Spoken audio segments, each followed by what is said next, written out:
I thought we would start with sharing the story about how we first met.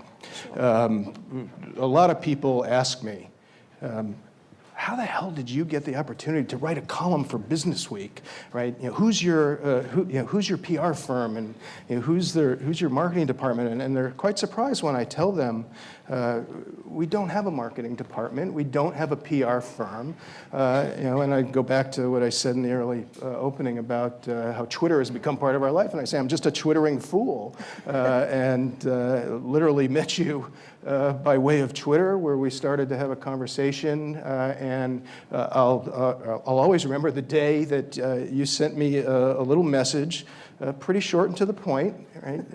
How would you like to write a column for Business Week? I about fell off my chair. Sorry. I had to call Melissa and Tori and the rest of the team over to say, this can't be right. She's joking, of course. And then we got on the phone, and the rest, as they say, is history, and I've enjoyed doing it. But now I want you to share your side to that story, the conversation we haven't had yet. So, I mean, the kind of proliferation of the social media tools has been well documented, and it's something that, in the mainstream media, or whatever you want to call magazines like Business Week, it's something obviously that we're engaged in. So I started using Twitter and started kind of experimenting with it. And by the way, there's really no right way, I think, to do these things. We're all making it up as we go along. It's true. I kind of built, essentially, I tried to follow people who are innovating, writing about innovation, involved in the world which I cover. And you were one of those people. And so you can really get a sense very quickly of what those people are about. And, it's really, there's not much magic to it. I hate to be kind of boring about it, but what you were saying made sense. It was interesting. It had a perspective that I didn't feel we were covering on the channel, and so it doesn't need to be difficult. There don't need to be layers of complexity. It was as simple as you should write this and we should publish it. Well, I'm glad you did. Thank you. Thank you for really that. Now, sorry. can you edit my column? I know. I really am sitting on your column, but Bill Buxton owes me a column. So, swings and roundabouts. I'll take Bill Buxton's column. Thank you very much. Talk just a little bit more about new media. Then we'll come back. We'll talk about old media and Business Week and what's going on there. But let's start. Let's talk a little bit about new media, and not just Twitter, but you've been focused on the online part of Business Week. Tell me what's going on there. Are we getting traction around the online platforms? Oh, absolutely. Yeah. I mean, it's a little weird to be talking about what's going on at Business Week, so I'll just kind of acknowledge the elephant in the room of the situation that Business Week is in. But I think one thing that the online medium just affords you so many opportunities to do exciting and interesting things with this content. And so we've really broadened as journalists. We've moved beyond the printed page. We've moved beyond the word to try and embrace all of the different media that you can incorporate into an online publication. And that involves, bringing the community into the conversation and really trying to embrace what the community is saying and be able to add value to that discussion. And, that's kind of our role as journalists, I think. And then, there are all these other tools that we can use. There's audio, so we do podcasts every week. There's video.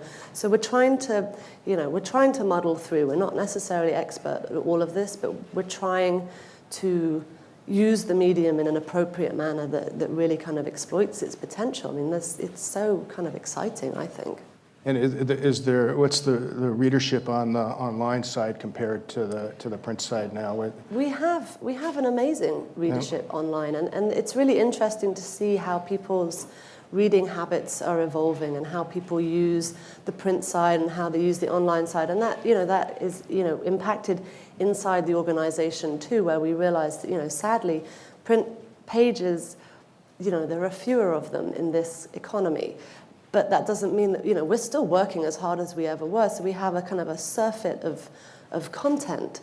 And rather than waste that, now we can put it online and we can use, we can use our blogs, we can use the system in order to make sure that the content that we do produce is the best possible. And do you think there's a business model, a sustainable business model there just on the online side before we transition into the... I think there is. I think we're in a really it's not news to anyone. We're in a difficult situation, but I think everybody realizes that the publishing industry, along with many other industries, is in trouble. The business model is really, really flawed.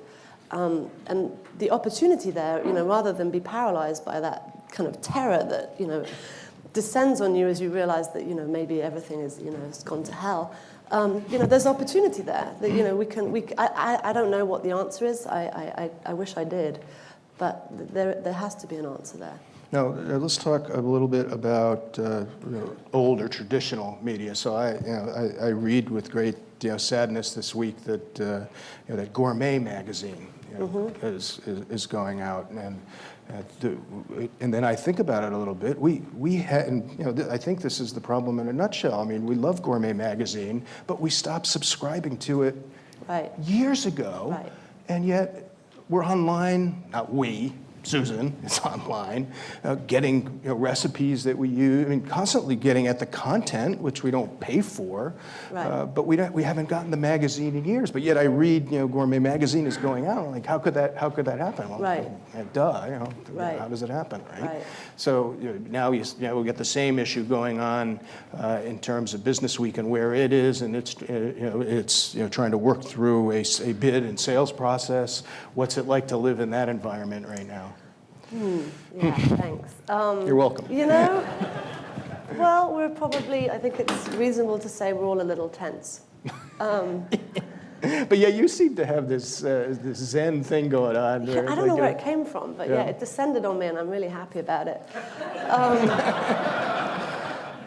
I don't know. I have this huge confidence in the staff, and not to kind of sound too stupid or kind of saccharine, but people who work at Business Week are really smart, and so so it changes. So everything completely transforms around us.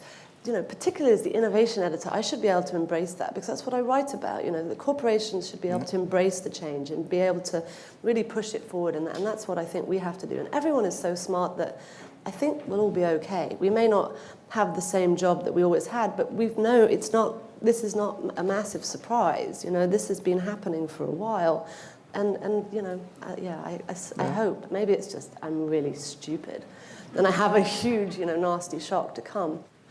But yeah, I think it will all be okay. Well, I'm certainly rooting for you. I can assure you that. I'd hate to go find someone else to take home. Let's going to conclude. I want to come off of the magazine. You've been following innovation and design for a long time. So where's that conversation at today? We hear a lot of talk about, they're buzzwords, they're overused.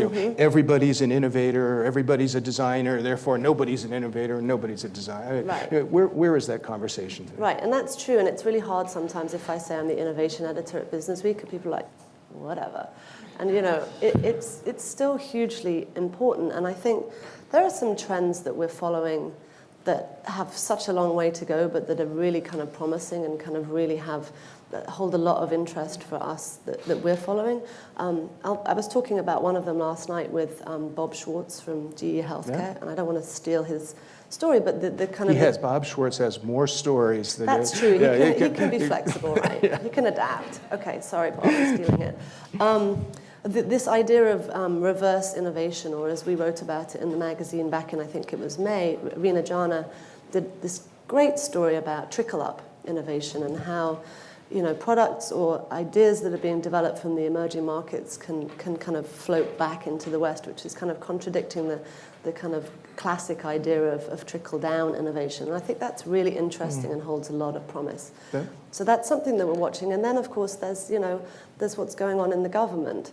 There's a lot to be done, not just in America, but in the world. And I think that there's a chance for innovation on a systems level, as you, in fact, have written about for Business Week in one of your columns.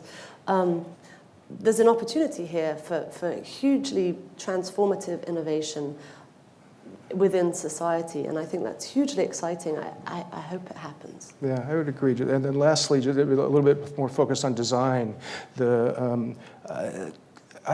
Can't we claim victory?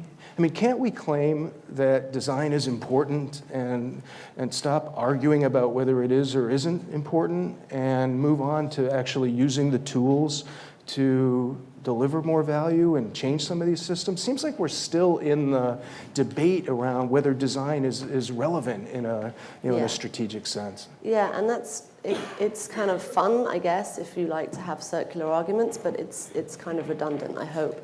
I mean, design is hugely important, and one of our goals within the innovation section is to be able to show how it pays off, to really be able to show the companies that are investing in design and for whom it makes a real difference to the bottom line.